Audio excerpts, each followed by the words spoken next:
Priatelia, vítam vás na webináre občianskeho združenia Gotická cesta. Moje meno je Michal Kiča, som členom združenia a dnes by som vám chcel predstaviť prácu mojich dvoch veľmi dobrých priateľov a rovnako členov občianskeho združenia Davida Rašku a Vlada Ondrejoviča. Chlapi, páni, vítajte. Páni sú architekti a v našom občianskom združení pôsobia skoro viacej ako 8 rokov. Budeme si týkať, pretože sa dobre poznáme, ale myslím, že sa dozviete o mnoho viacej zaujímavejších vecí z činnosti nášho združenia, spôsobení na Gemeru a obnove gotických pamiatok na Slovensku všeobecne. David, čo si ty myslíš, prečo je Gemer výnimočný, alebo prečo by mal mať o mnoho dôležitejšie alebo významnejšie postavenie na mape Slovenska, ak sa to tak dá povedať? Tak Gemer patrí medzi historické regióny Uhorska, nachádza sa teda na území dnešného Slovenska, ale jeho pozícia vlastne z tejto polohy, ktorá je blízka centru Uhorského kráľovstva Budapešti, vlastne už historicky predurčuje vlastne jeho význam. Takže išlo o región, ktorý bol mimoriadne bohatý, najmä teda v stredoveku, vďaka nerastnému bohatstvu. Je to miesto, kde sa vlastne vyformovala bohatá kultivovaná šlachta, alebo teda vrstva spoločnosti, ktorá vlastne patrila medzi elity uhorské. No a vďaka týmto ľuďom dodnes a vlastne aj ďalším historickým okolnostiam sa na tomto území nachádza veľmi bohatý fond pamiatok a vôbec všeobecne hmotnej a nehmotnej kultúry, ktorá vlastne zostala posledné 10 ročia trochu v ústraní a naše združenie sa snaží toto dedičstvo vyzdvihovať, zveľaďovať, vlastne sprítomňovať vzhľadom k verejnosti a vlastne celoslovenskému prostrediu. A teraz mi ale musíš povedať, že snad neprezradím veľa na mojich dvoch kamarátov, ani jeden, ani ja nie som vlastne z Gemeru, ale musíte mi povedať, že čo vás vlastne dostalo na Gemer, čo vás dostalo ku gotickej ceste, prečo ste si vlastne vybrali, lebo vraciame sa sem spoločne niekoľkokrát do roka, napriek tomu, že tu vlastne nemáme žiadne korene, že čo to bolo? Prečo vás vlastne Gemer takýmto spôsobom prilákal? Tak možno tým prvotným impulzom bolo, keď sme cestovali po Slovensku, spoločne vlastne niekoľko priateľov, architektov, historikov.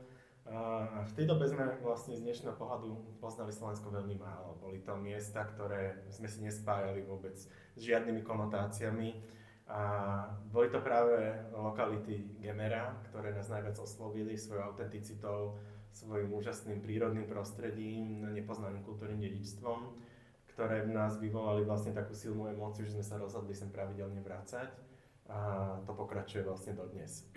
Už vlastne na druhý rok od našej prvej návštevy Gemera sme začali aktívne pracovať na Gemeri.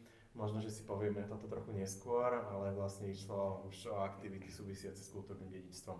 Takže na tom začiatku vlastne bolo spoznávanie toho miesta, ale vlastne tá emócia, že chceme prispieť k tomu, aby niečo, čo sme ani my nepoznali a väčšina verejnosti vlastne o tom nemá potuchy, sa vlastne stalo niečím, na čo môžeme byť všetci hrdí.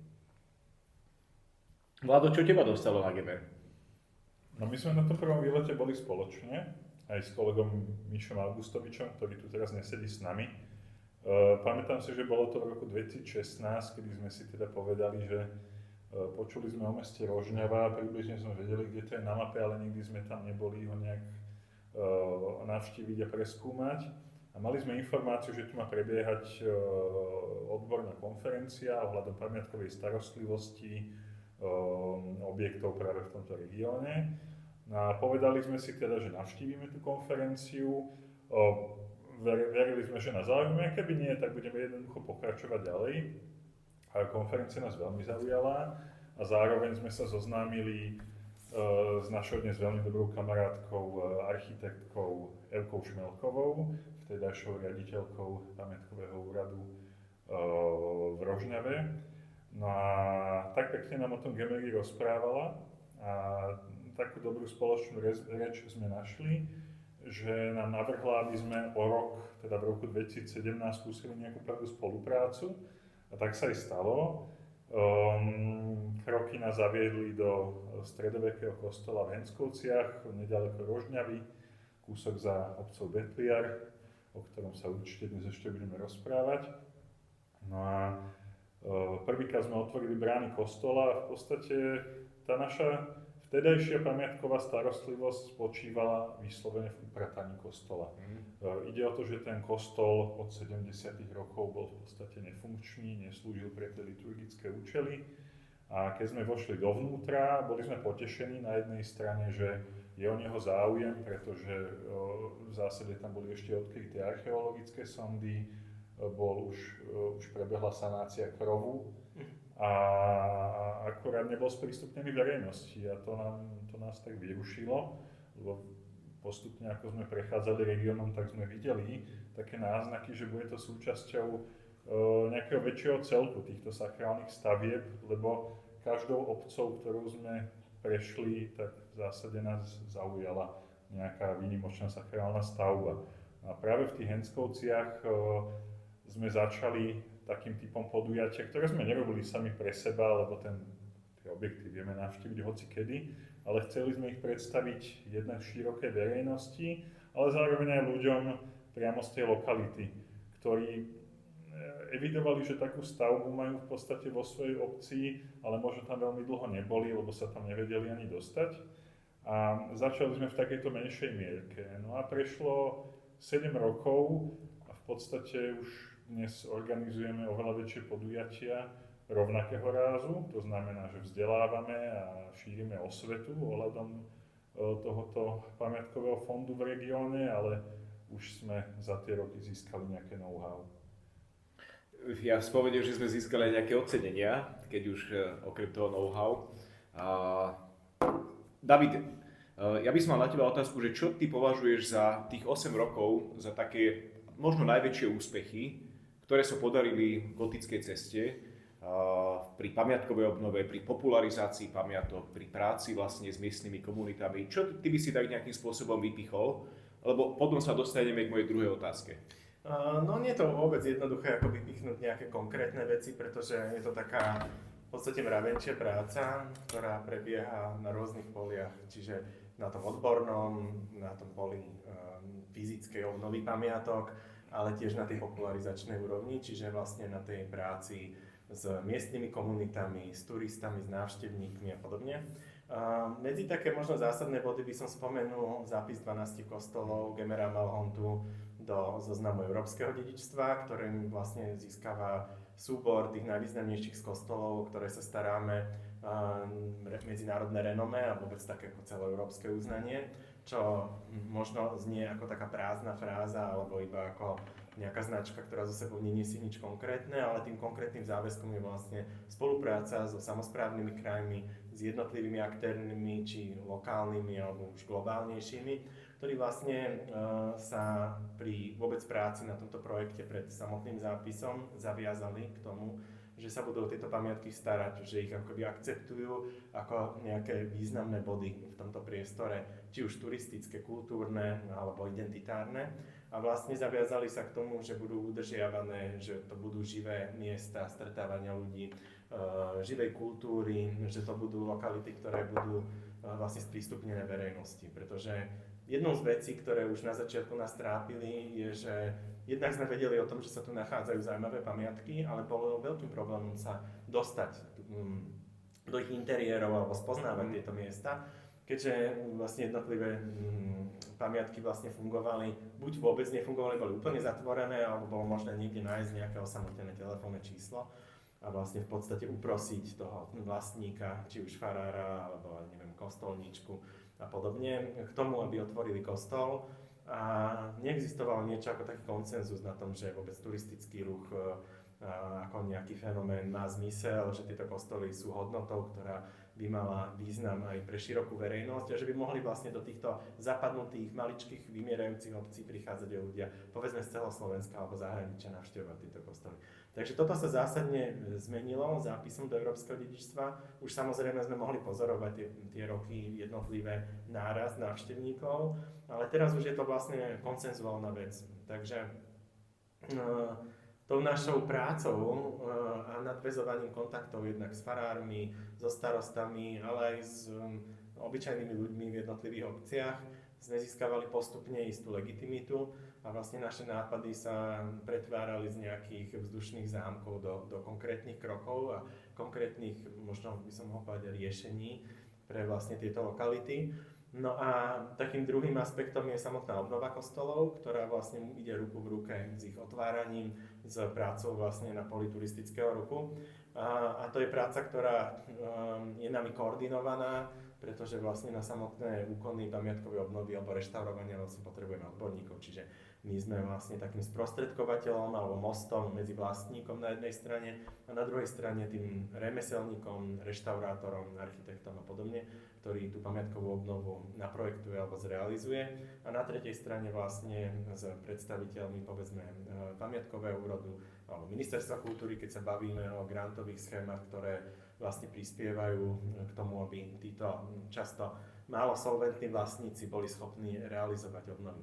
Takže v posledných rokoch sa tieto obnovy rozbehli vďaka súkromným sponzorom vo ďaleko väčšej miere, alebo teda absolútne neporovnateľnej miere s minulosťou.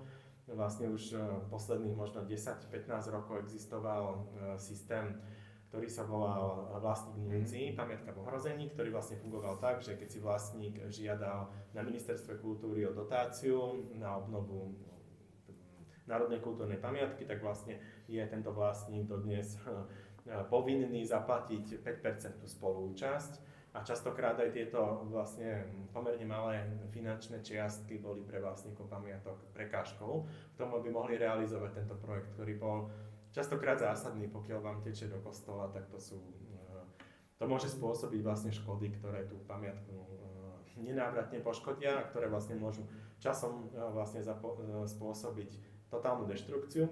No a vlastne my pomáhame týmto vlastníkom s tým, že im vlastne vykryjeme túto 5% spolúčasť. Takže to boli také menšie zásahy, ktoré sme ale robili kontinuálne a postupne, ako som spomínal, sme si budovali tú dôveru vlastníkov. No a v posledných rokoch, alebo v poslednom roku konkrétne, pracujeme na niekoľkých väčších pamiatkových obnovách, ktorý vlastne výsledkom, alebo jedným z tých prvých výsledkov bude otvorenie kostola v Henskovciach, ktoré v súčasnej dobe prebieha, ktorý je vlastne kompletne zreštaurovaný.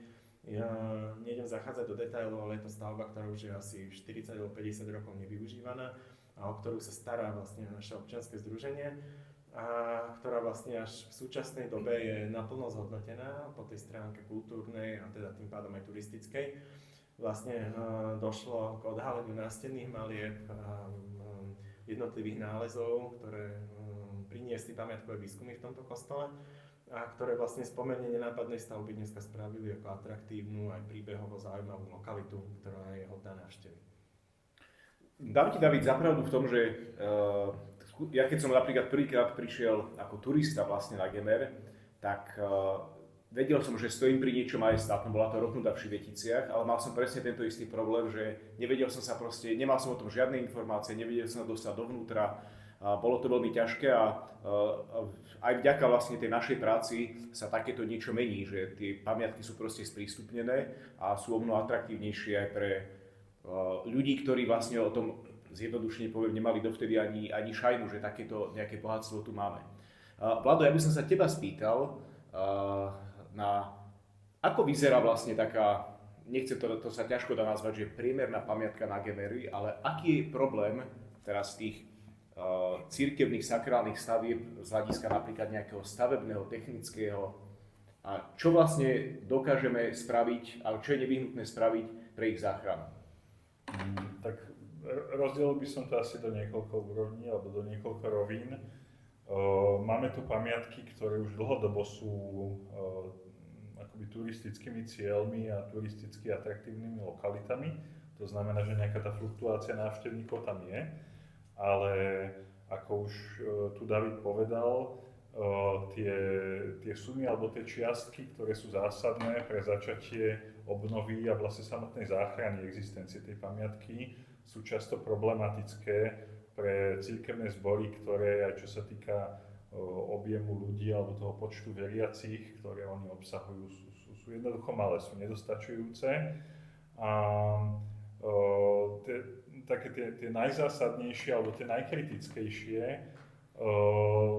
technické nedostatky stavieb sú v podstate také najväčšie triviality. To znamená, že napríklad tečie do krovu. Znamená, že je porušená strešná krytina, tečie na tie drevené konštrukcie, pod ktorými sa potom môžu skrývať napríklad tie vzácne stredoveké maľby.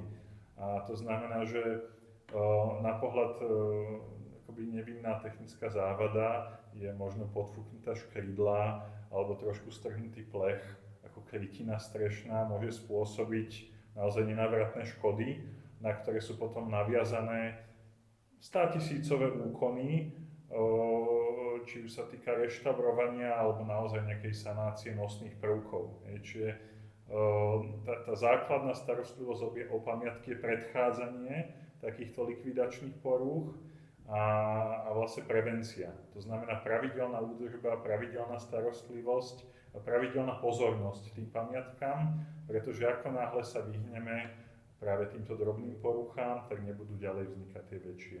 A ono je to taký princíp snehovej gule, že z tej drobnej vločky sa to postupne začne nabalovať a stane sa z toho jedna veľká masa problémov, ktorá sa už ťažko hasí aj možno pre takéto väčšie organizácie, akými sme napríklad aj my.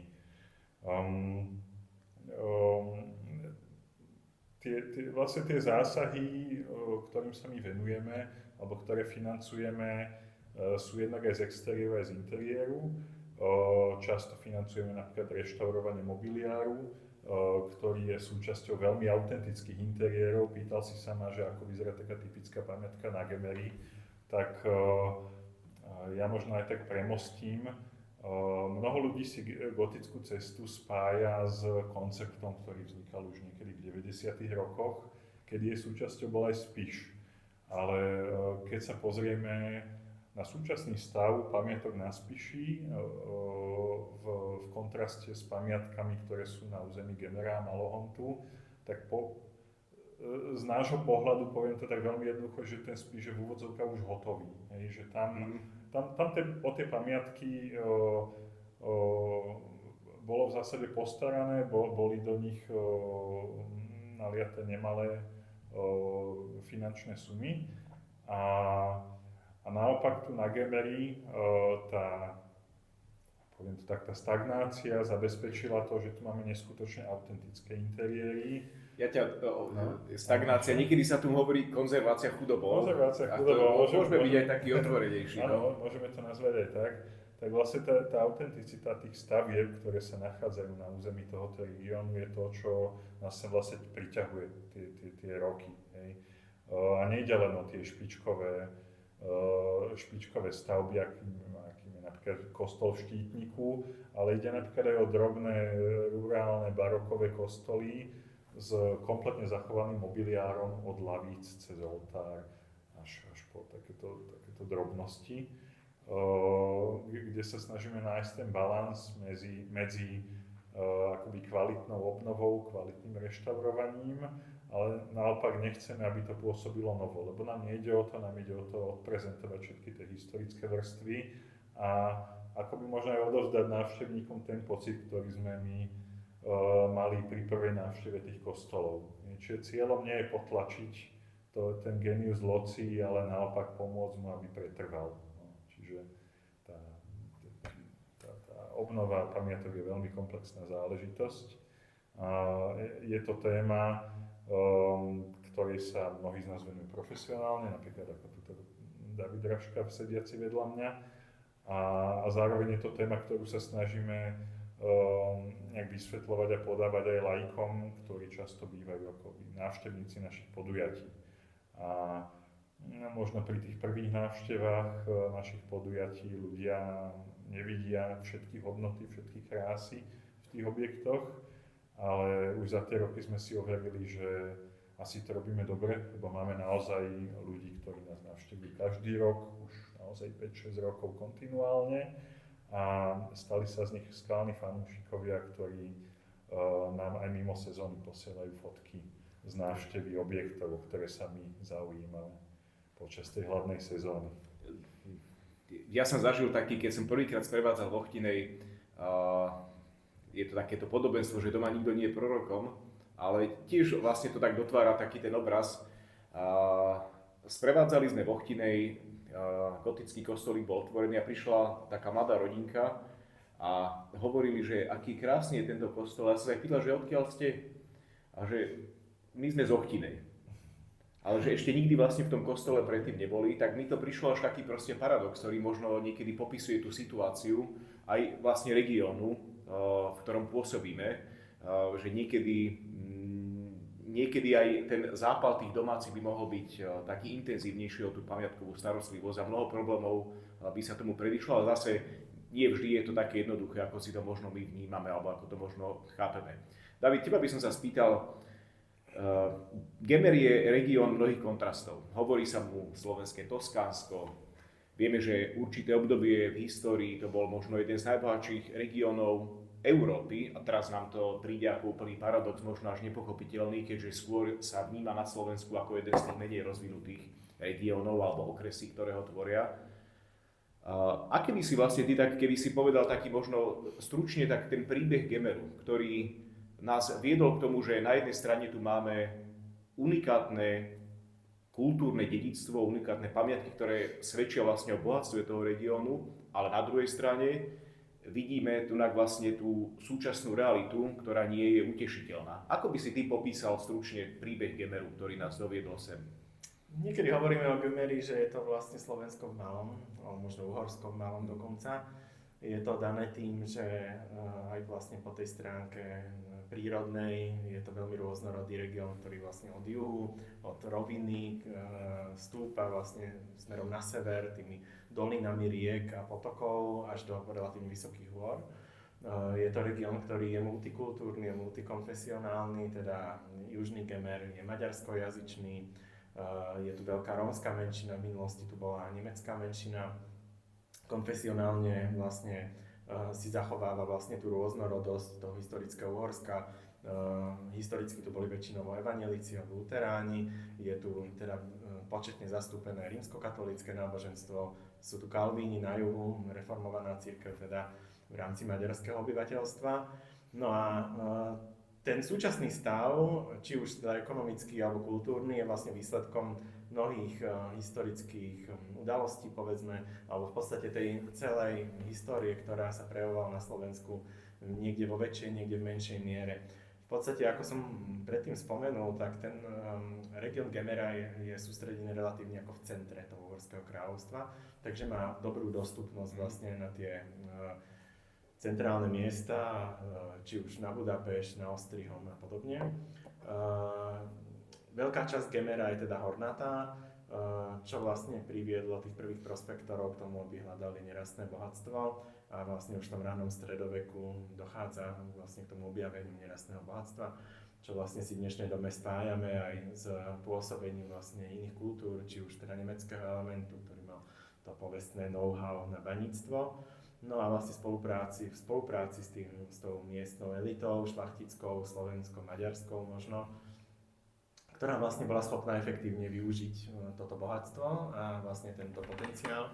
A z tejto koexistencie vlastne vzišlo to, čo dneska voláme ten pamiatkový fond, teda všetky tie stavby, ktoré tu vznikali, najmä teda sa bavíme o vidieckých kostoloch, pretože v tom 13., 14., čiastočne aj 15. storočí sa vlastne vytvárala sieť farností vlastne so farskými kostolmi, filiálnymi kostolmi, ktorých donátormi boli vlastne miestni šlachtici.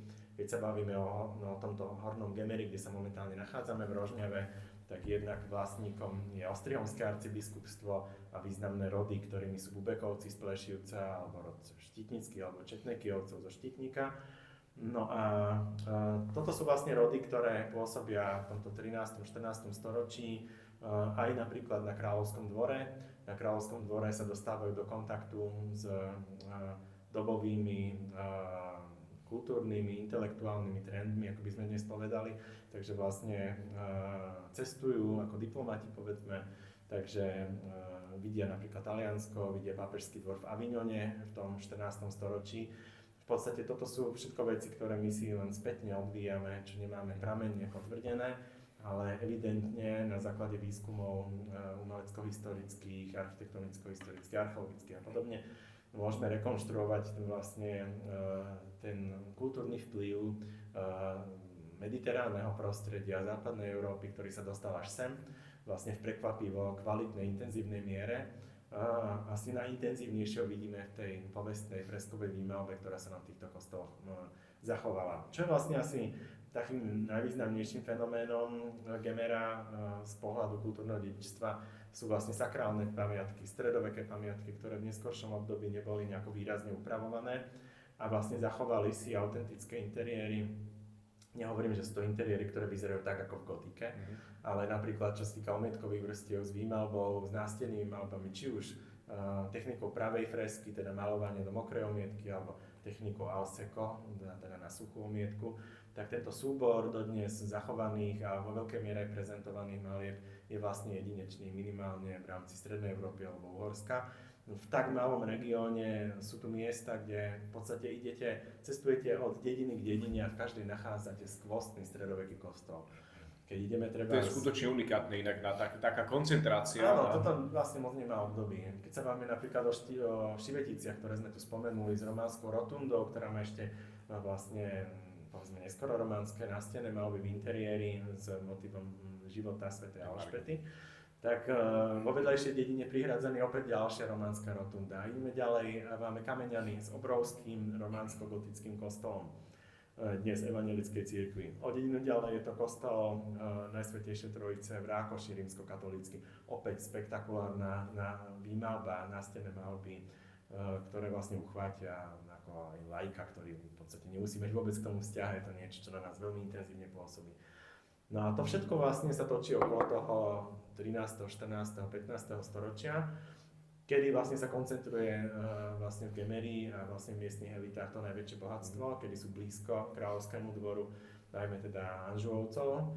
No a v neskoršom období na Gemer doľahnú vlastne tieto historické udalosti v Uhorsku, čiže je to bitka pri Moháči, je to turecký element, ktorý vlastne pôsobí aj na Gemer. Gemer sa vlastne stáva hraničným regiónom. Potom, čo Turci vlastne preniknú do centra Uhorska, ovládnu tie centrálne oblasti okolo Budína a Pešti, tak je Gemer vlastne miestom bojov, miestom neustálych stretov počas povedzme 150 rokov. Je to celkom ako preskúmaná téma, že rôzne gemerské lokality vlastne trpia dvojitým zdanením, čiže vlastne odvádzajú dane jednak Turkom do Osmanskej ríši a na druhú stranu vlastne Habsburgovcom. Takže už tu vlastne môžeme vidieť istú stagnáciu alebo vlastne nedostatok finančných prostriedkov, takže nejaké konzervovanie toho stredovekého stavu. Ale stále ešte je to vlastne intelektuálne veľmi silné miesto. Veľmi skoro sem vďaka nemeckému živu prichádza reformácia, takže väčšina tých kostolov prechádza pod evangelickú cirkev, neskôr časť z nich získava vlastne kalvínsky reformovaný charakter.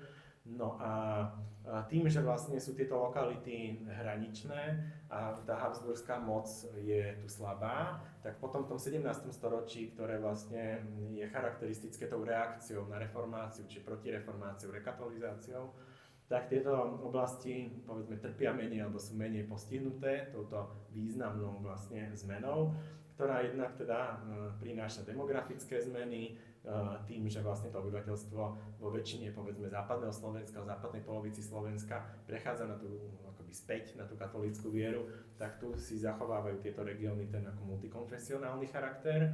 No a takže vlastne tu máme dodnes zachované niečo archaické, takže taký stav povedzme ranného novoveku. No a v tom baroku síce dochádza opäť k naštartovaniu toho protopriemyslu, baníctva a vlastne bohatstva, ktoré vlastne plynie do tohto regiónu, ale už vlastne tie financie plynú inde, než do tých sakrálnych stavieb, takže oni si zachovávajú svoj charakter. To je ako keby ekonomický aspekt, ale tým druhým aspektom je aj ten ideový, povedzme, keď vlastne tieto reformačné cirkvi sa nestotožňujú vlastne s ideou baroka, ktoré je nástrojom katolíckej cirkvi a vlastne nástrojom akejsi propagandy, môžeme povedať. Takže vlastne to baroko, alebo tie barokizujúce tendencie sem prenikajú pomalšie a neskôr. Tie kostoly si zachovávajú teda opäť ten svoj archaický charakter. No a v tých neskorších obdobiach, či už v 19. storočí, keď ešte stále Gemer významným regiónom, povedzme, musíme spomenúť jeden z najvýznamnejších horských rodov Andrášiovcov, ktorí vlastne formovali podobu horného a stredného Gemera, najmä s týmito centrami, ako je Krásna Hôrka, Betliar, potom tie industriálne lokality, vlastne keď môžeme spomenúť dodnes unikátne zachované Vysoké Pece, Huta Karol, Huta Etelka, železiarne v Trnave a podobne, tak to sa veľmi nedotklo sakrálneho dedičstva, ale už v podstate od tých posledných rokov 19. storočia vlastne vidíme istý útln v ťažbe, presun do iných centier, čomu vlastne silnú ranu dala Prvá svetová vojna, rozpad Rakúsko-Uhorska a vlastne vytvorenie tých nových hraníc, ktoré historicky nikdy neexistovali. Čiže v podstate Gemer bol preťatý medzi novovzniknuté Československo a Maďarsko. Malá časť Gemera sa nachádza vlastne v súčasnom Maďarsku. No a tým, že vlastne boli otrhnuté tieto odbytištia vlastne tých plodov zeme a tých nerastných surovín, ktoré sa tu ťažili, tak dochádza k útlmu vlastne toho priemyslu. Samozrejme môžeme spomenúť potlačenie šlachty v prvorepublikovom Československu. No a socialistický režim vlastne umelo udržiava priemysel alebo aj buduje vlastne nerentabilný a neudržateľný priemysel, ktorý potom v 89. roku vlastne padá a z Gemera sa stávajú hladové doliny, stáva sa z toho marginalizovaný región. No a nemali by sme si zatvárať oči vlastne aj nad týmito fenoménmi súčasnosti, ako je vlastne silné vyľudňovanie, tým, že sa tu nenachádzajú veľké ani priemyselné centrá, ani veľké mestá, chýbajúca infraštruktúra, tak v podstate títo mladší, perspektívni ľudia, vysokoškoláci odchádzajú z Gemera do iných centier na západné Slovensko, alebo do Košíc, do Bratislavy, do zahraničia a títo ľudia tu výrazne chýbajú.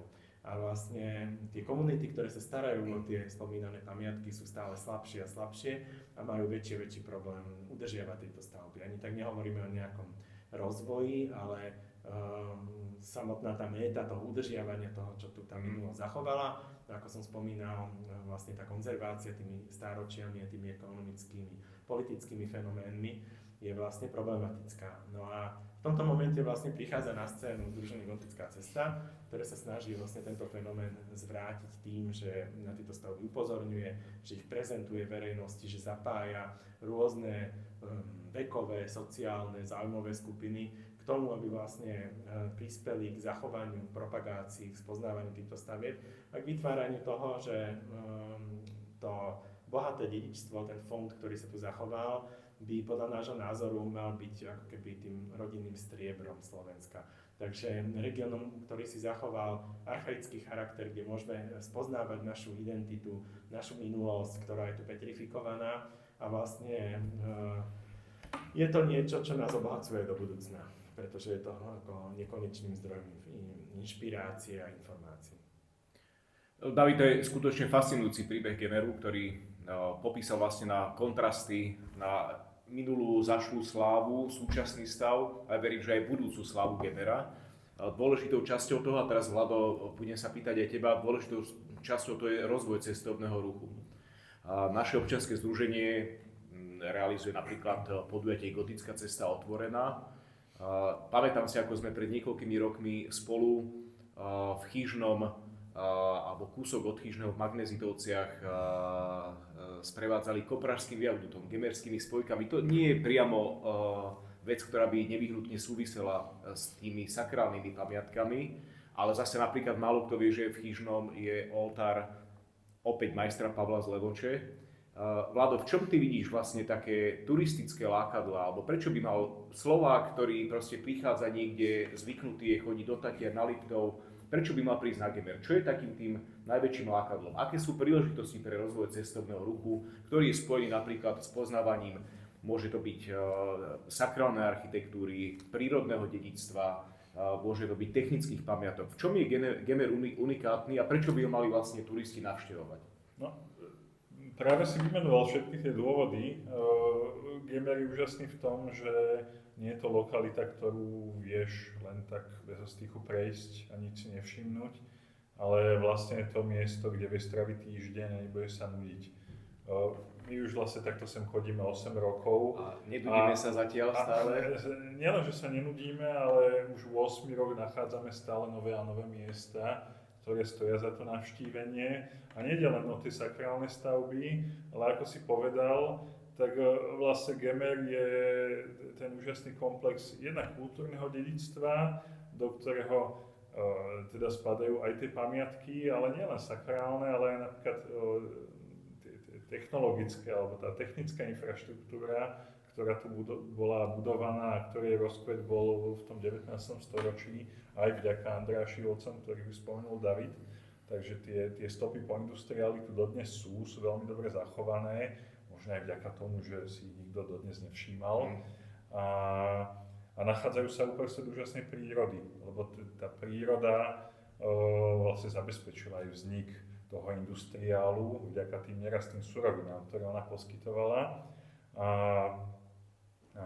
vlastne taký ideálny týždňový pobyt na Gemeri si predstavujem tak, že za jeden deň v zásade navštíviš niekoľko kostolov gotickej cesty. Povedzme, že človek navštíví jeden z okruhov, ktoré my máme vlastne vytrasované v rámci tohoto regiónu. No a po ceste človek stretáva práve stopy po Andrášivcoch, ide okolo Vysokej Huty, okolo Huty Jetelky. Potom si človek povie, že už má teda dosť toho kultúrneho turizmu a rád by si oddychol niekde v lese, tak vlastne zistí, že sa prechádza uprostred planín a nachádza sa v slovenskom krase. Keď sa človek pozrie na mapu, tak zistí, že je to taká paralela povedzme, že s Venezuelou. Mne to vždy tak pripomína tie stolové hory, ktoré sa nachádzajú vo Venezuele a keď vlastne človek prichádza konkrétne od nás, nášho bydliska z Bratislavy na Gemer a prechádza napríklad Plešivec, tak sa zrazu ocitne medzi dvoma strmými zrázmi tých planín slovenského krasu, ktoré sú úžasným fenoménom, v ktorých teda okrem tej nádhernej prírody človek vidí aj tú stopu človeka alebo tej ľudskej činnosti. Veľmi radi sa vzdelávame aj počas týchto prechádzok lesom. Musím spomenúť našich veľmi dobrých kamarátov z organizácie Krížom krasom, s ktorými veľmi radi každoročne chodievame na komentované prehliadky slovenského krasu, keď to tak môžem nazvať. A spolu napríklad so speleológom Gabim Lešinským sme obdivovali miesta, kde ľudia či už si zabezpečovali svoju obživu ťažbou dreva, výrobou dreveného uhlia, hasením vápna, všetko veľmi náročné fyzické aktivity, avšak práve kvôli tým suboptimálnym podmienkám, ktoré tu vtedy panovali, to bol často jediný zdroj ich obživy. A v podstate aj to je taký paradox, že človek sa vydá na planinu, ktorá už planinou nie je. Je to dnes hustý les, ktorý vlastne zarástol vďaka tej absencie ľudskej činnosti, ktorá tu už dnes nepanuje. Vlastne gotická cesta napriek tomu, že nie je turistická organizácia, tak každoročne organizuje práve takéto turistické okruhy, turistické trasy pre verejnosť.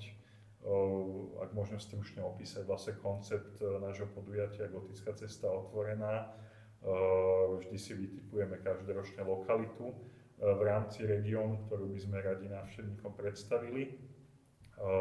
Snažíme sa pokryť aj problém, s ktorým sme sa vlastne my stretli pri prvých návštevách Gemera, a to bolo to, že nám nemal kto o tom regióne porozprávať tieto zaujímavosti a preto jednotlivé lokality pre návštevníkov obsadíme ľuďmi z našich radov, ktorí už sú dostatočne erudovaní na to, aby im vlastne dali nejaký výklad, z ktorého sa dozvedia niečo o tej histórii Gemera alebo Malohontu, podľa toho, kde sa naše podujatie akorát uskutočňuje.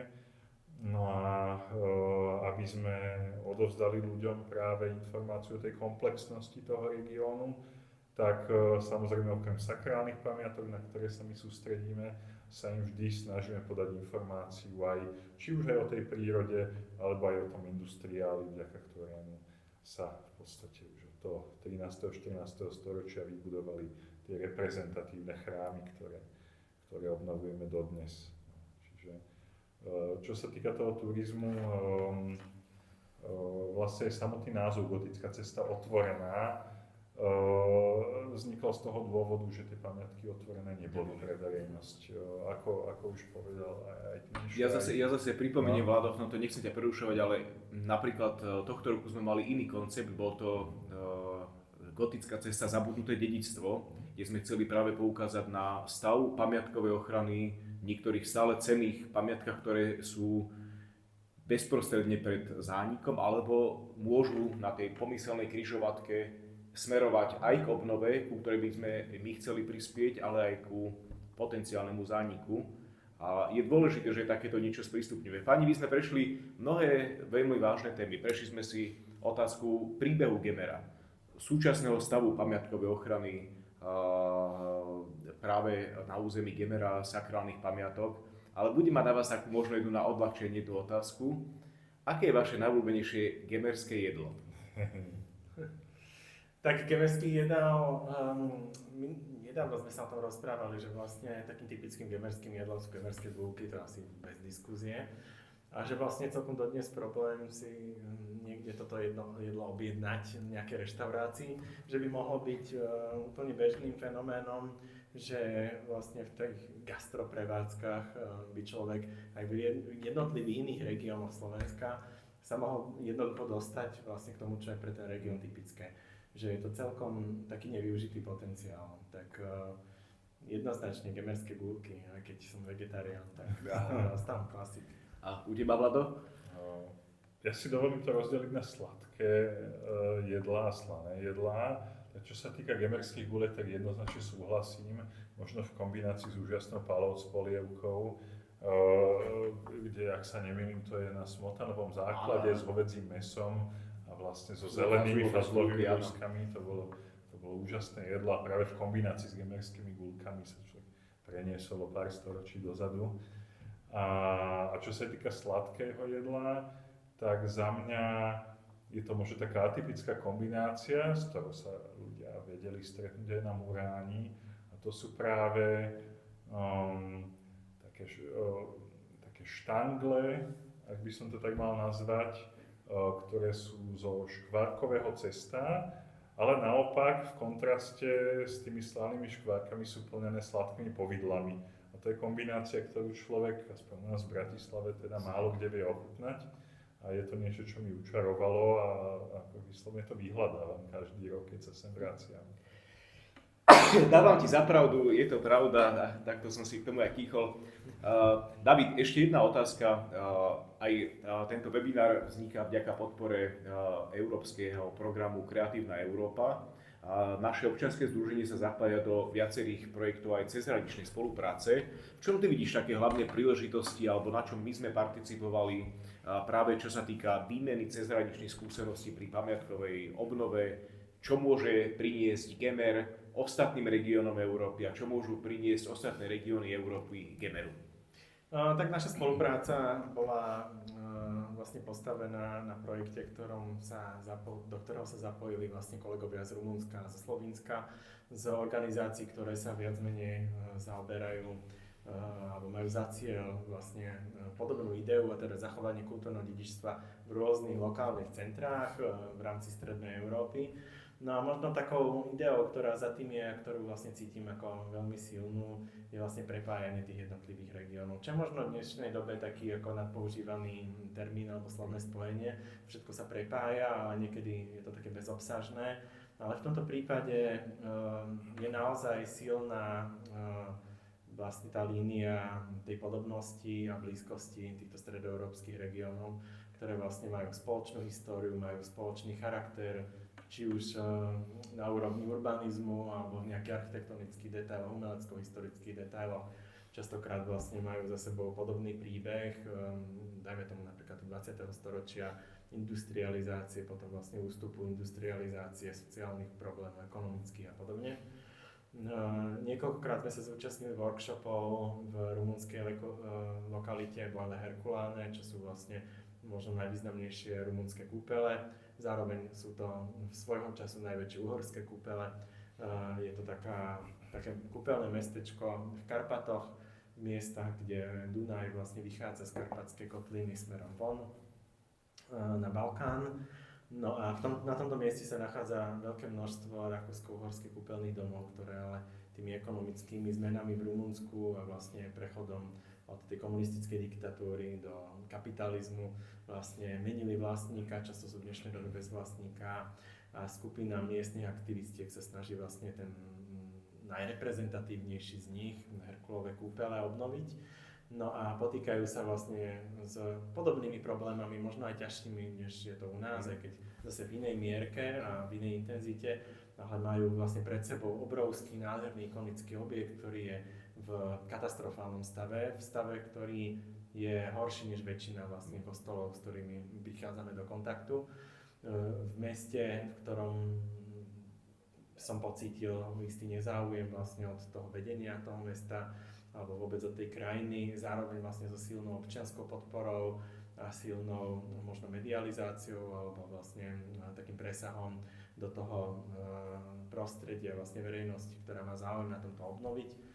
Takže je to také ako inšpiratívne porovnanie, ktoré človek môže mať a uvedomenie si aj vlastne niektorých kvalít, ktoré vlastne doma má, ktoré si neuvedomuje, že tie naše stavby sú v podstatne lepšom stave, že u nás stále ešte o mnohých veciach rozhodujú odborníci, že tu máme pamiatkový úrad, ktorý je metodikom obnovy, reštaurovania, že napriek tomu, že my používame tieto skratky ako chudobný gemér, marginalizované lokality, zabudnuté dedičstvo a podobne, tak to dedičstvo napriek všetkému nie je zase až tak zabudnuté. Je v literatúre, väčšina tých kostolov, s ktorými sa stretávame, má realizované architektonicko-historické, reštaurátorské výskumy, archeologické výskumy a podobne. V nejakej forme tu prebehla pamiatková obnova, čiastková možno, ale je to stále ešte pamiatková obnova. Na druhú stranu, čo nám chýba, čo je zase nejakým ako výsledkom histórie, ktorá sa vlastne prehnala týmto územím, je to, že v našich končinách došlo aj vlastne tým komunistickým režimom k preťatiu tradície remesla. Ľudia stratili vlastne schopnosť a nejakú abilitu obnovovať tradičným spôsobom za použitia tradičných technológií a vlastne prírodných materiálov, stavby, ktoré sa v ich okolí nachádzali. A vlastne dnes veľmi ťažko nachádzame odborníkov, ktorí sú schopní obnoviť napríklad tesársky krov, dajme tomu, alebo repasovať historické okná, opracovávať kameň a podobne. Na druhú stranu vlastne tú odbornú stránku máme celkom kvalitne podchytenú, takže neplávame úplne na vode a vlastne takéto porovnanie s Rumunskom alebo s prostredím Sedmohradska, ktoré vlastne bolo historicky súčasťou Uhorska, a kde zase ako nachádzame veľmi silné paralely, čo sa týka v architektúre, alebo keď sa bavíme o nástenných malbách, tak vlastne v tých zobrazeniach, v tej ikonografii sú to veľmi podobné, až takmer totožné zobrazenia, aké máme na Gemery. Tak zase v tom sedmohradskom prostredí vidíme veľmi kvalitné obnovy, vidíme projekty a vlastne občianske združenia alebo vlastne neziskové aktivity, ktoré sú na špičkovej úrovni podporované vlastne grantovými schémami z Luxemburska, z Holandska, z Nórska a podobne. Ale zároveň veľké kontrasty aj stavby, ktoré sú vlastne prakticky pred zánikom. Takže u nás je to prostredie také stabilnejšie, akoby viac podchytené štátom. Ale stále sa máme čo učiť a v podstate to, čo nám chýba, ako som spomínal, vlastne sú tí kvalitní remeselníci, nejaké ako väčší cit pre autenticitu napríklad. A napriek tomu, že vlastne Gemer je tým najautentickejším možno zo slovenských regiónov. Ale opäť, môžeme sa baviť o tom, že či tá autenticita Gemera nie je nejakou pozitívnou externalitou vlastne veľmi negatívnych fenoménov 20. storočia. No, ale faktom je, že proste nachádzame sa v nejakom konkrétnom stave a dnes sme v situácii, keď s tým môžeme nejako pracovať a bolo by skvelé, keby sme tento potenciál, povedzme tej autenticity, využili tak, že ju budeme zachovávať, že ju budeme rozvíjať, že s ňou budeme ďalej pracovať a že si budeme uvedomovať vlastne jej hodnotu.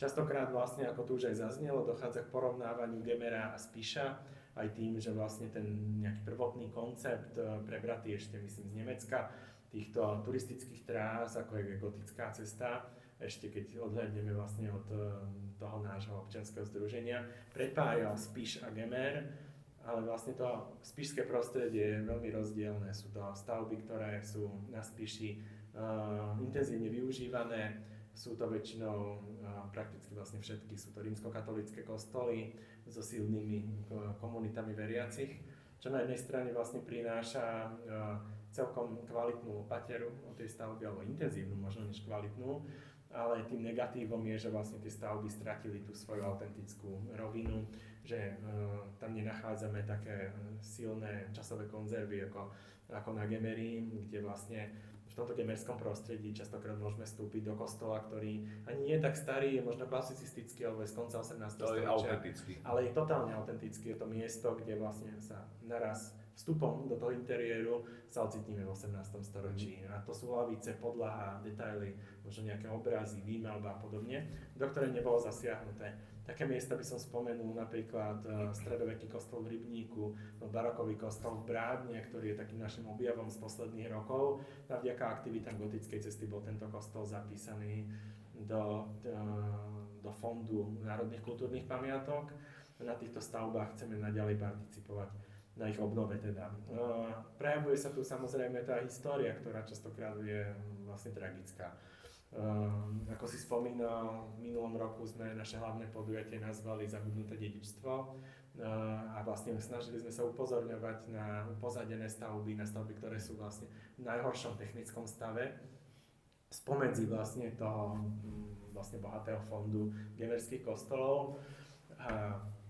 Pri tejto príležitosti mi napadá napríklad kostol v Zacharovciach, ktorý má takú pohnutú históriu. Je to kostol, ktorý sa nachádza dodnes väčšinovo maďarskej obci Zacharovce pri Rimavskej Sobote. To stredoveký kostol, ktorý patrí reformovanej cirkvi povedzme posledných 500 rokov. Ale kvôli tomu, že vlastne v 45. 6. roku došlo k výmene obyvateľstva medzi Československom a Maďarskom a veľká časť miestneho maďarského obyvateľstva, častokrát tí aktívnejší, vzdelanejší, bohatší ľudia, boli na silu vlastne odsunutí do Maďarska, takže boli zlikvidovaní tým režimom, ktorý v Československu panoval. Tak tento kostol ostal opustený. Nepomohol tomu ani komunistický režim, ktorý vlastne 10 ročia nejakou častokrát implicitnou formou vlastne potláčal to sakrálno a tým pádom vlastne aj sakrálne dedičstvo, tak tento kostol vlastne sa ocitol v ruinálnom stave, kostol, ktorý je roky nevyužívaný.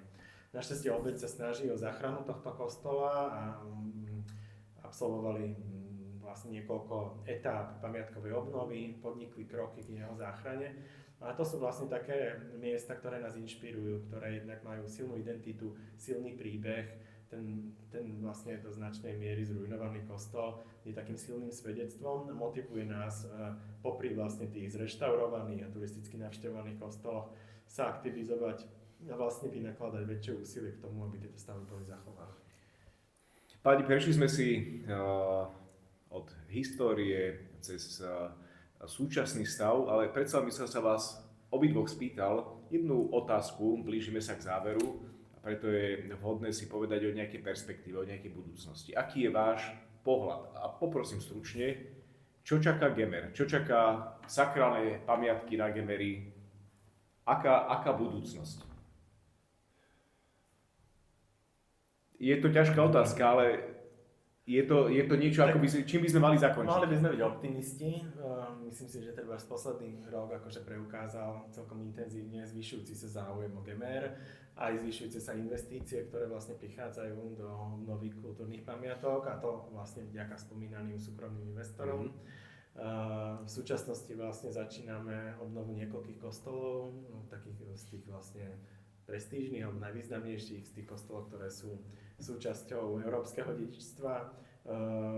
Je to vlastne jedinečná príležitosť, ako rapidným spôsobom zlepšiť technický stav a vlastne životnosť týchto stavieb, ako zhodnotiť vlastne ich perspektívu, ako vlastne vyniesť na povrch tie kvality, ktoré v sebe majú, či už napríklad v skrytých nástenných malbách alebo v rôznych detailoch, ale aj v možnosti preskúmať tieto stavby. Hovoríme treba o monumentálnej trojlodovej bazilike v Štítniku alebo o mimoriadne cennom romantickom kostole v Ochtinej, ktorý je plný nástenných malieb a ktorý vlastne konečne bude môcť sa zbaviť problémov s vlhkosťou, čo síce znie totálne banálne, ale je to vlastne problém, ktorý výrazne postihuje nástenné malby, ich kvalitu a ich životnosť, keďže vlastne tá vzlinajúca vlhkosť postihuje tieto nástenné malby, ktoré degradujú. Takže tým vlastne pozitívnym fenoménom je vlastne záujem verejnosti, ktorý sa stupňuje a ktorý si je vlastne pretavený do takých konkrétnych krokov k záchrane týchto stavieb. A možno by som k tomu aj pridal, že okrem týchto lokálnych cieľov a tejto perspektívy, ktorú sme si nastavili, je našim dlhodobým cieľom spájať sa aj práve s tými zahraničnými regiónmi, s ktorými máme spoločnú históriu a ide najmä o teda územie Gemera, ktoré sa dnes nachádza na území dnešného Maďarska a rovnako o rozvíjanie spolupráce možno aj iných lokalít, ktoré sa nachádzajú práve v rámci tejto značky európskeho dedičstva.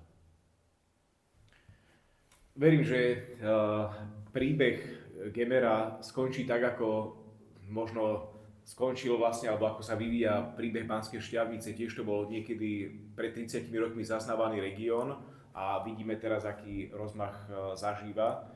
Priatelia, tento náš webinár vznikol vďaka podpore Európskej únie a programu Kreatívna Európa.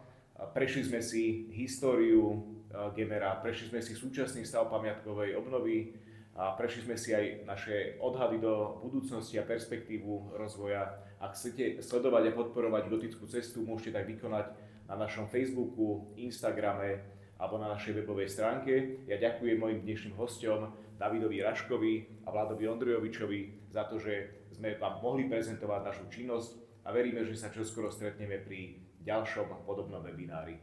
Ďakujeme za sledovanie. Ďakujeme, dovidenia. Ďakujeme.